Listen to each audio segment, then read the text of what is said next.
त्या ठिकाणी नामदेवच नामदेवाच्या जिभेवरती नाम नव्हतं, नामदेव असं नाव त्या ठिकाणी ठेवलं आणि नामदेव महाराज त्या ठिकाणी पुढे आता मोठे व्हायला लागले आणि मोठे झाल्यानंतर मग पुढे घरामध्ये परंपरा होती भगवान परमात्म्याच्या सेवेची.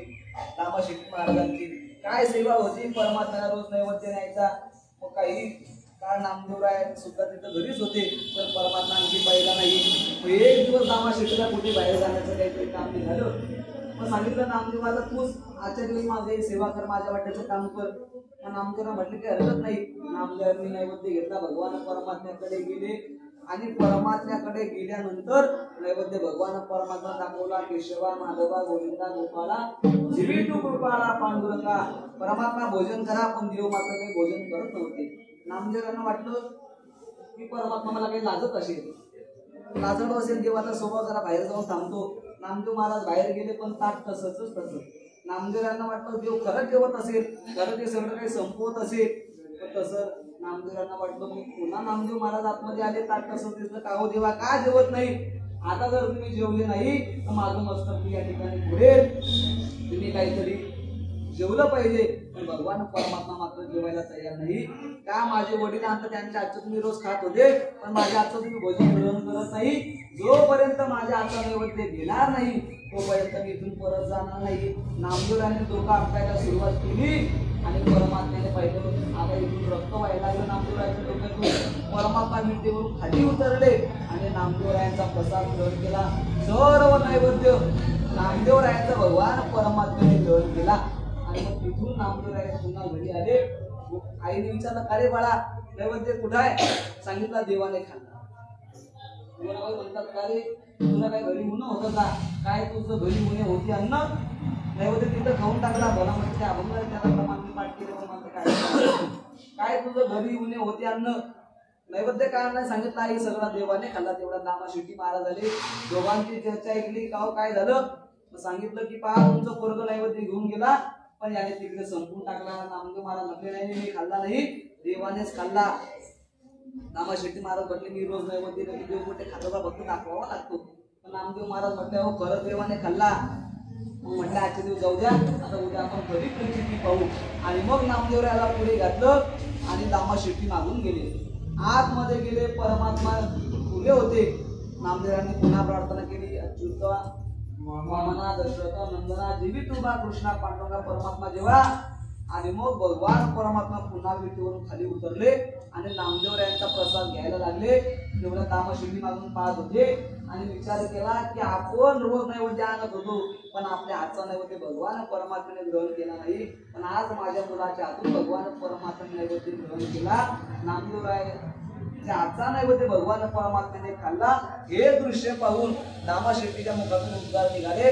ते म्हणतात 12 वर्ष उपवासी मारिले आजी जेवविले ना दिले. 12 वर्ष झाले नैवेद्य आणत होतो, पण मी देवाला उपाशी मारलं. आज माझ्या मुलाने भगवान परमात्मा नैवेद्य ग्रहण केला. सांगायचा मुद्दा असा, अशी भक्ती पण नामदेवरायांना निघून लागली. पण नामदेवरायाच्या हातचे भगवान परमात्मा देत होते. दूध पिऊमुळे गोविंद झाला. अनेक प्रकारे नामदेवरायांचं सामान्य महिमा संतान देवी,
मूर्ती देवी नैवेद्य हातीचा मूर्ती देवी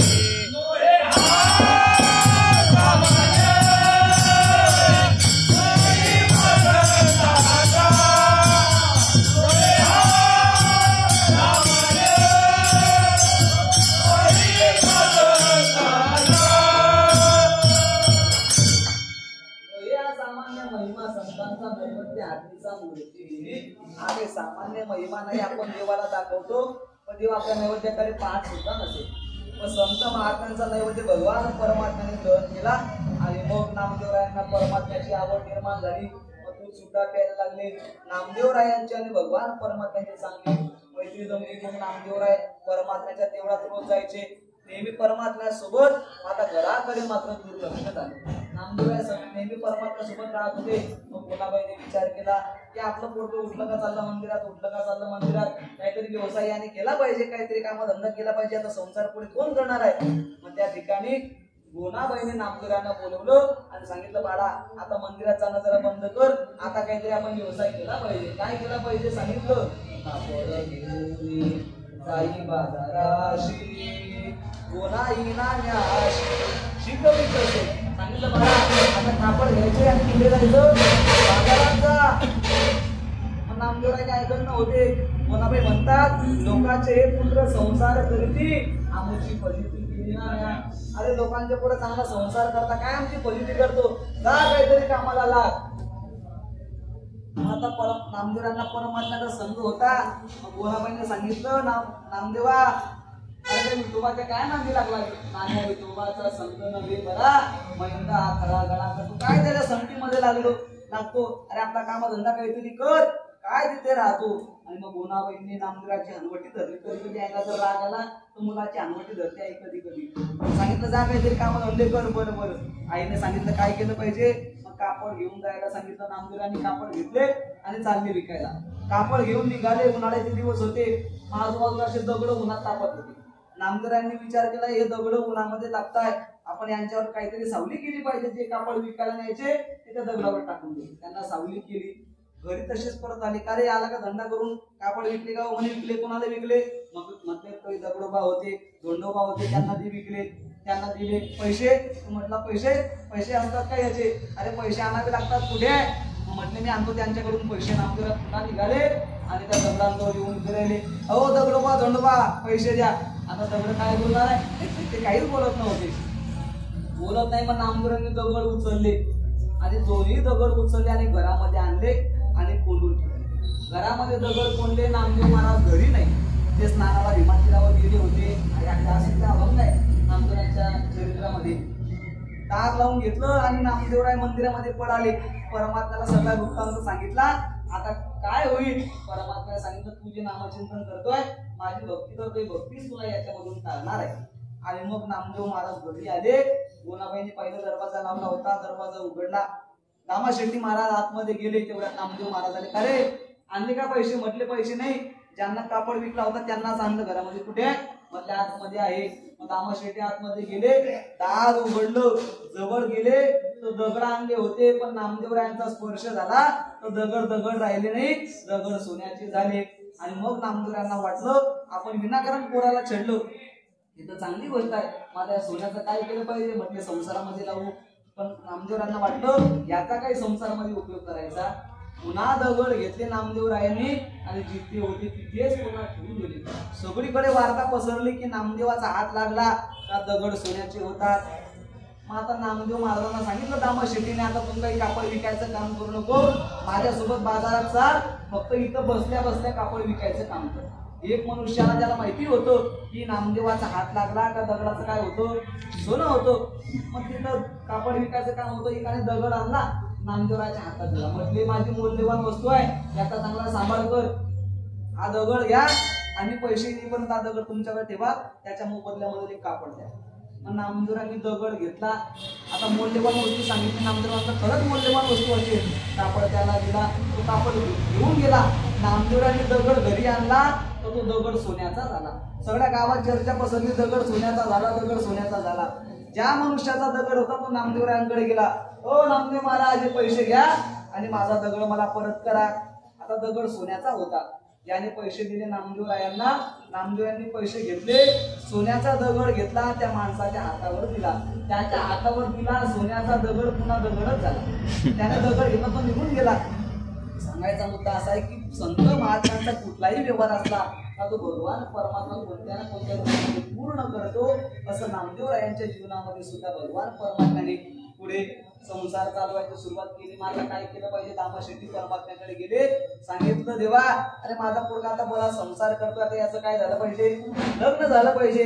मग परमात्मा म्हटले आता मला 3 दिवस अवधी द्या, 3 दिवसामध्ये मी याचं लग्न करण्याची तयारी करतो. आणि मग भगवान परमात्म्याने नामदेवराच्या लग्नाची तयारी केली. कुठे गेले, तिकडे बिदरला गेले. तिथं बापूराव शेठ होते, त्यांची मुलगी होती, तिचं नाव होतं राजाबाई. त्या राजाबाई होती का हो, परमात्मा सेवक म्हणून गेले, सांगितलं हो तुमची मुलगी लग्नाला आली आहे. हो म्हणे आले. मग आमचे सुद्धा शेठ आहे, नामा शेट्टी त्यांचा मुलगा आहे. काय नाव आहे, म्हटले नामदेव. काय करतो पोरगा, पोरगा माळकरी आहे, सगळंच करतो, चांगल्या प्रकारे पोरगा आहे. बरोबर. मग त्यांना सुद्धा आनंद वाटला, बाबा व्यवसाय सुद्धा चांगला करतो, काही हरकत नाही. दोघांचंही बोलणं झालं. अहो किती वराड येणार आहे लग्नाकरता, म्हटलं 1 कोटी. 1 कोटी एवढ्या लोकांची व्यवस्था. ते म्हटले तुम्ही पहा आमचे मोठे शेठ आहे, आमच्या शेठचा पोरगा आहे, लग्न ठरवा. त्यांनी सुद्धा सांगितलं लग्नाकरता होणार आहे.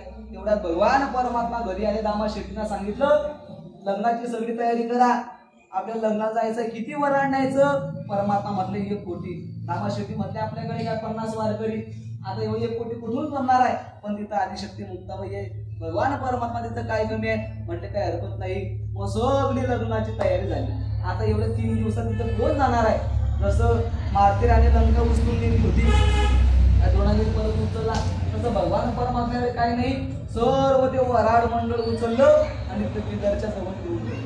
तिथं सगळं वराड मंडळी गेली आणि मग तिथं लग्नाची तयारी झाली. आता कोण कोण लग्न करता होतो, इंद्र चंद्र महेंद्र सगळे देव देवता. परमात्म्याने किती बायका आहे, 16,100. त्या पत्न्या त्यांचं गणगोत सगळं नामदेवरायच्या लग्नाला आले. आधी बघून सगळे आले. त्यांनी पहिलं त्या बाबाराव शेट्टी एवढं लग्न करता वराड आला, तर काय केलं पाहिजे, त्याला चक्कर झाले. आता आपण स्वयंपाक तरी किती केला, आता एवढं लोक थांबणार तरी कुठे, चक्कर येऊन खाली पडला. तो भगवान परमात्म्याने अन्नपूर्णा मातेला बोलवलं आणि सगळी मग तिथं लग्नाची तयारी झाली. आणि मग लग्नाकरता कोणकोणत्या गलोऱ्या होत्या, त्याच्यामध्ये जनाबाई मुख्य गलोरी होती. पण त्या लग्नाच्या आधी जेव्हा ते तिथं पोहोचले कुठे, बिदरच्या बाहेर, तेव्हा सगळ्यांना वाटलं की आता भला मोठा शेठ आहे, आपल्याकडे तर काही नाही. नामदेवाची परिस्थिती कशी होती, हलाखीची होती. मग काय केलं पाहिजे, रखमाबाई मातेनं सगळं साहित्य आणलं, हातातल्या बांगड्या असतील, जे काही साहित्य लागतं, सोनं नाणं, ते सर्व आणलं. आणि जनाबाईच्या हातामध्ये मुख्य कलवरी होती. सगळे लग्नाची तयारी झाली आणि अगदी थाटामध्ये नामदेवरायांचं लग्न लागलं. लग्न वराड मंडळी घरी गेले. आता मुलगी सोबत कोणीतरी येतं सोडवायला. एक मनुष्य पाठवला, तो नामदेवरायांच्या घरी आला. आधी वर्णन कसं केलं होतं, मोठी सोन्याची नगरी आहे, मोठा राजवाडा आहे नामदेवरायांचा.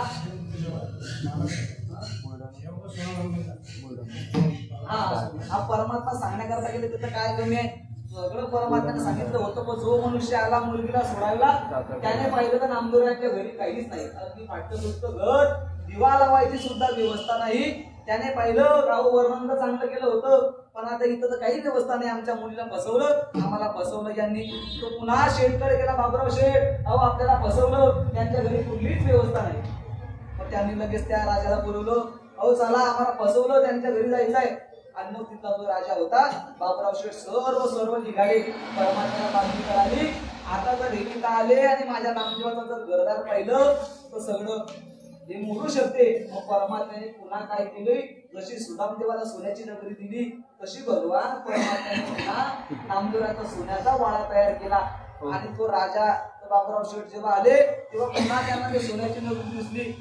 ओ बर्वे बर्वे पंढरपूर विठोबा रायाचे नगर. पहिलं कार्य कोणी सांगितलं होतं, बोलवा त्याला बोलवलं. कार्य काय सांगितलं होतं, बाबा इथं सगळं काही व्यवस्थित आहे. मग तो सुद्धा म्हटला, जाऊ द्या, माझ्याने काही चुकी झाली असेल, माझ्या दृष्टीमध्ये काही दोष असेल, पण त्या ठिकाणी सगळं काही व्यवस्थित होतं. आणि मग नामदेव यांचं पुढे लग्न झालं आणि पुढे नामदेवरायांना मुलं बाळ झाले. नारा विठा गोदा नारा हे चौघे पुत्र. पुढे नामदेव यांचा संसार मात्र पुढे वाढायला लागला. संसार वाढता वाढता पुढे नामदेवरायांनी संसाराकडे कमी लक्ष केलं आणि परमात्म्याकडेच लक्ष द्यायला लागले. परमात्म्याकडे लक्ष द्यायला लागले, संसाराचा कमी जरा विसर पडायला लागला. मग कोणाबाई पुन्हा सांगितलं, गेले नामदेवराच्या जवळ. नामदेव महाराज भगवान परमात्म्याजवळ होते. अरे काय नामदेव, तू परमात्म्याच्या नादी लागला, याच्या काही नादी लागू नको, आपला आपला संसार पुन्हा कर. मग त्या कोणाबाई नामदेवांना वरती तापायला लागल्या. कशा तापायला लागल्या त्याचं चिंतन करून 2 मिनिटं भजन करा.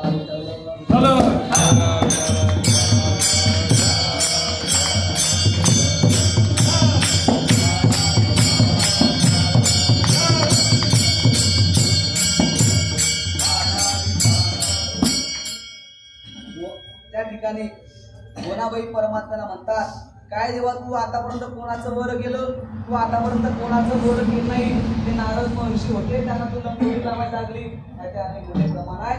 तो बळीराजा होता, त्याला तो पाताळामध्ये घातलं. तू आतापर्यंत कोणाचं बरं केलं का माझ्या मुलाचं बरं करणार आहे. आणि मग कोणाबाई भगवान परमात्म्यावर तापायला लागल्या. पुण्यवंत पाताळ लोकी नेला, हरिकृत भाग्यवंत केला, छोट्याचा बहुमान वाढविला, कीर्तिवानाचा अपमान केला. तू माझ्या मुलाचं काय करणार आहे. सांगितलं नामदेवा, तू आता याच्या नादी लागू नको, तुझा काही संसार पहा. मग परमात्म्याने विचार केला, सांगितलं नामदेवा तुझी आई आता गरम झाली, तू लवकर आता हिला इथून घेऊन जा. नामदेव महाराज म्हटले, देवा तिच्यामुळेच मी तुला शरण आलो, आता मला काय तिच्या पुन्हा हातात देतो का, मला इथंच राहू दे. पण त्या ठिकाणी गोनाबाई पुन्हा नामदेवाला संसारामध्ये घालत होते. पण नामदेवाचं मन मात्र इकडे लागत होतो. असं करता करता नामदेवराय आता परमार्थामध्ये वाटचाल करायला लागले. भगवान परमात्मा सोबत होते, काय तिथं अडचण होती. मग एक दिवस संत श्रेष्ठ ज्ञानोबाराय नामदेवरायांच्या भेटीला आले. नामयाची भेटी ज्ञानदेव आले, लोटांगणे घातले नामदेवे. त्या ठिकाणी आता संत महात्म्यांची मिटिंगवर भरले तर काय केलं पाहिजे. मग ज्ञानोबारायांची 4थी तीर्थयात्रा करायची. तीर्थयात्रेला जायचं, पण एकटं जायचं नाही, संतांच्या संगतीमध्ये गेलं पाहिजे. मग म्हटले आता संत महात्मे कोण आहे, नामदेवराय की परमात्मा ज्यांच्या आजचं दूध पितो, भोजन करतो, त्यांच्या संगतीमध्ये गेलं पाहिजे. पण नामदेवरायांची काही इच्छा देवाला सोडून जायची नव्हती. पण आता संत श्रेष्ठ ज्ञानोबाराय आले, परमात्म्याला प्रार्थना केली की तुमचे लढीवाळ भक्त आमच्या सोबत तुम्ही पाठवा. आणि मग सुद्धा परमात्मा सांगितलं, नामदेव महाराज जा, ज्ञानोबारायला तुम्हाला घेऊन जाण्याकरता जा, त्यांच्यासोबत तीर्थयात्रा करण्याकरता. देवाची काही इच्छा नव्हती, पण आता संतांच्या संगतीमध्ये नामदेवाला पाठवलं पाहिजे. आणि नामदेव महाराज ज्ञानोबारायांवरती ज्ञानदेव सोपान मुक्ताबाई या सर्व संतांसोबत तीर्थयात्रा करण्याकरता गेले. तीर्थयात्रेमध्ये काय काय प्रसंग घडले त्याच्या भले मोठं चरित्र आहे. आता आपली वेळ संपली, प्लीज अगदी 5 मिनिटांमध्ये आपण थांबू. तीर्थयात्रा सगळी संत महात्मे करून पुन्हा घरी आले. ज्ञानोबारायांची समाधी झाली, निवृत्तीनाथांची झाली, सोपान काकांची झाली, मुक्ताबाईंची झाली, चांगदेव महाराजांची झाली. सर्व संत महात्म्यांना समाधी दिल्या. आणि समाधी दिल्यानंतर हे नामदेवरायांचे भले मोठे आपल्यावरती उपकार आहे. वारकरी संप्रदायावर नामदेवरायांचे जेवढे उपकार आहेत तेवढे कोणाचे नाही. जर नामदेवराय झाले नसते तर मुक्ताबाई कुठे आहे, ज्ञानोबारायांचा समाधी सोहळा काय आहे हे आपल्याला आज पाहण्याकरता भेटलं नसतं.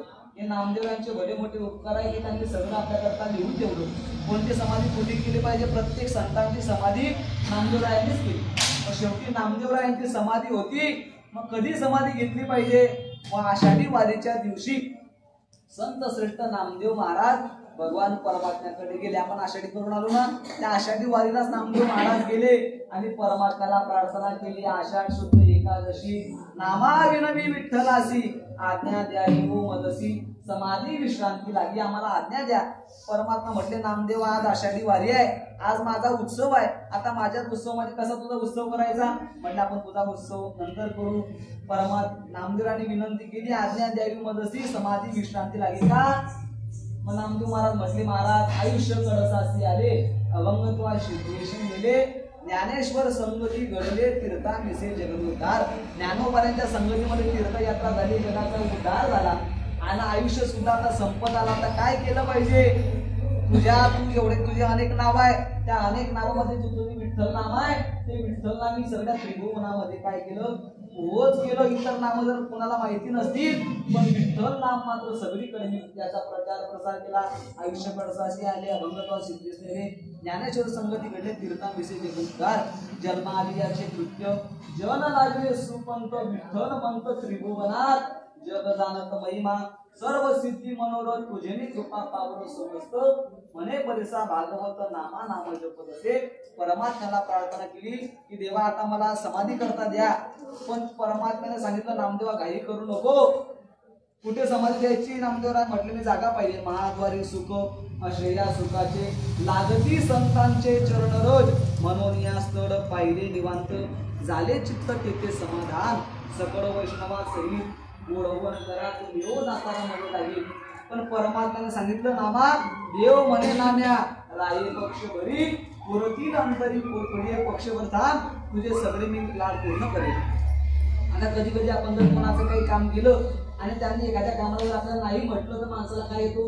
राग येतो. आपण त्यांचे सगळे कामं केले ना आपले एक काम हे करू शकत नाही. नामदेवरांना राग आला. नामदेव महाराज रुसले. कुठे गेले? रुसला से नामा उभा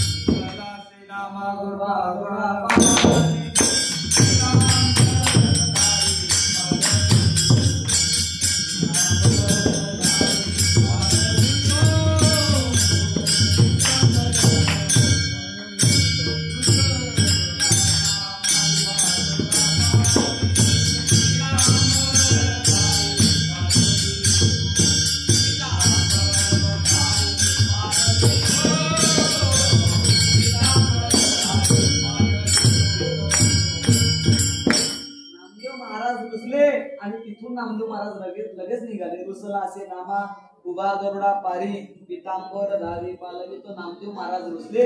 पण आता देवाला वाटलं आपला भक्त आहे याच्यामुळे आपल्याला सगळा आनंद भेटला आणि हा रुसला. मग परमात्म्याला वाईट वाटलं आणि पुन्हा परमात्म्याने लगेच बोलवलं.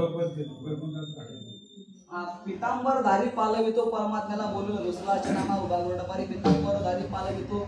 सांगितलं नामदेवा रुसू नको. आपल्या सुखाचा तुझं दिन वाटा जरी येसी वैकुंठा याची वाटा आपले निज पदी तुझं बैसवी उभा राहील मागे पुढे.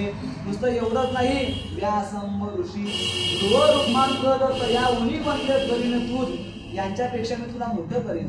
पण नामदेव महाराज म्हटले देवा मला याची काही अपेक्षा नाही. नामा म्हणे ऐसी नाही माझे चित्ती मजा आहे विश्रांती तुझे पायी. मला या गोष्टीची गरज नाही. नामदेवराय परमात्मा म्हटले इथं नको वैकुंठाला जा. नामदेवराय म्हटले वैकुंठाला सुद्धा नको. वैकुंठाशी आम्हा नको लाडू हरी वासदे पंढरी सर्व काढ. का वैकुंठाला नको? वैकुंठ कसा आहे? वैकुंठ पोपट जुनाट झोपडी नको आडाआडी घालवा मा. का वैकुंठ जाऊन काय करावे? वैकुंठ जाऊन काय करावे? उगीच भविसारी म्हणून रूप. नामदेव महाराज म्हणतात नामा म्हणे मज येथीच ठेवी वास सदा दे चरणा जोडी. काय इथं तुम्ही राहता? इथं काय आहे? नामदेवराय म्हटले वतनामुची निराशी पंढरी विठोबाचे घरी नांदणूक सेवा करून नित्य नाचू महाद्वारी नामाची घरी जागा उठते. आम्ही इथंच राहू साधू संता शरण जावे म्हणून भावे प्रसाद समाधी.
सगळा वृत्तांत सांगितला. आणि मग असं करता करता आषाढ मध्य एकादशी निघून गेली. द्वादशी झाली आणि त्रयोदशीचा दिवस त्रयोदशी आली आणि परमात्म्याला आठवण झाली की नामदेवरायाला समाधी द्यायची आहे. आणि मग परमात्म्याला आठवलं की आज माझा नामा जाणार आहे, नामदेवरायांना समाधी द्यायची आहे. आणि मग कोणाला तरी पाठवलं जा नामदेवरायांना बोलवून आणा. आणि मग नामदेव महाराज आले. नामदेव महाराज आल्याबरोबर भगवान परमात्मा नामदेवांना कळतो मिठी मारली. आणि मिठी मारल्याबरोबर आता यांचं जेवढं मोठं प्रेम होतं, आता पण नामदेव महाराज जाणार आहे, किती परमात्म्याला वाईट वाटलं असेल. मग नामदेव रायाने परमात्म्याने मिठी मारली. आता तिथं रुक्माबाई, राई रुक्माबाई, सत्यभामा माता आदी सगळ्याच उद्या होत्या.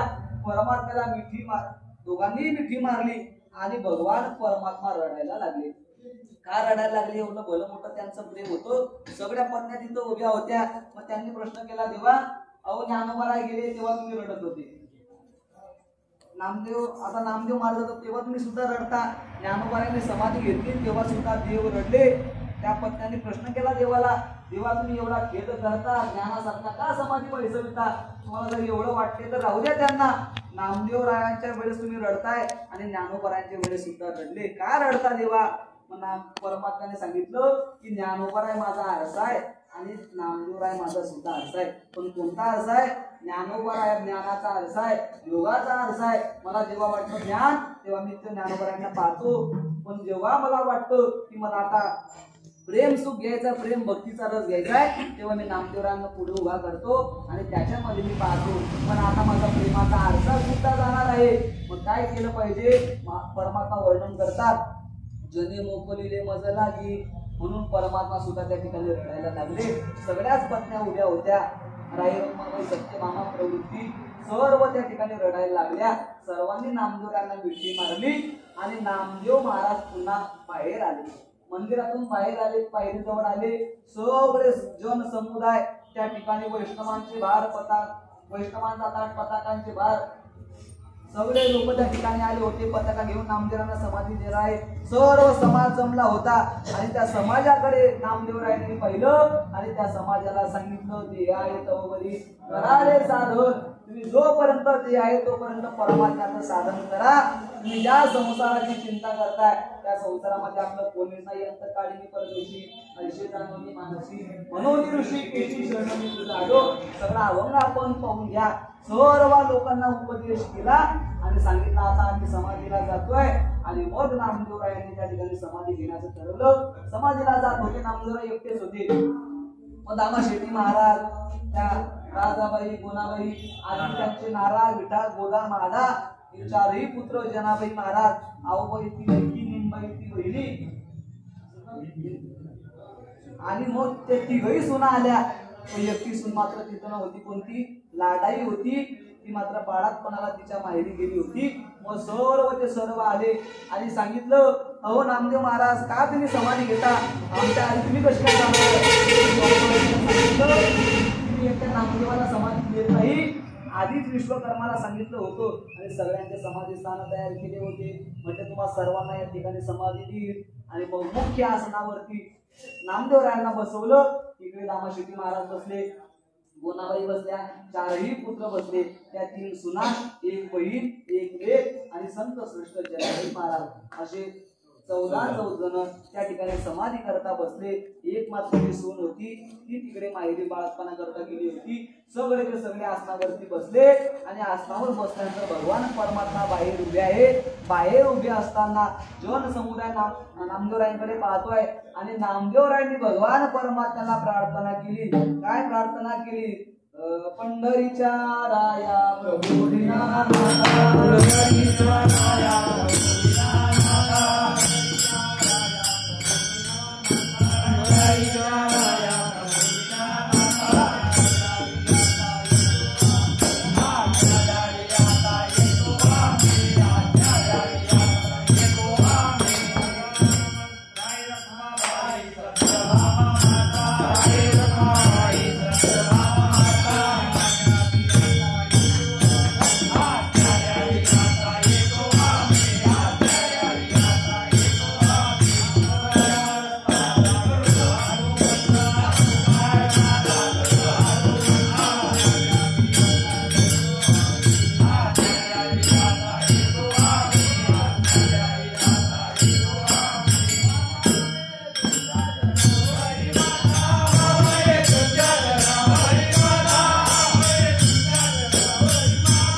करून घेतली.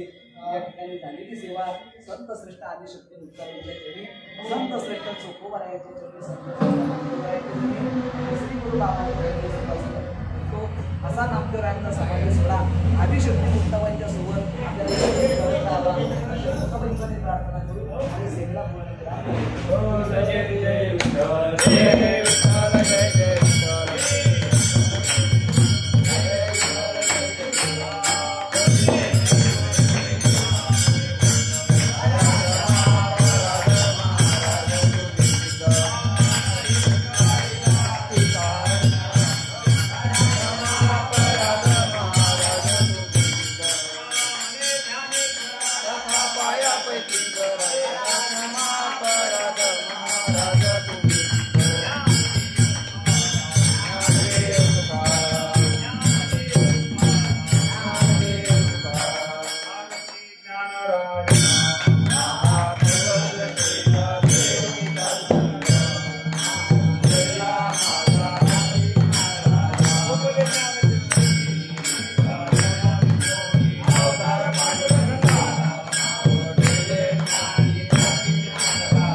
यामिलिंगान पांडुरंग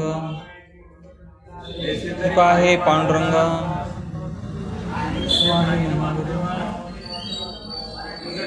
संताची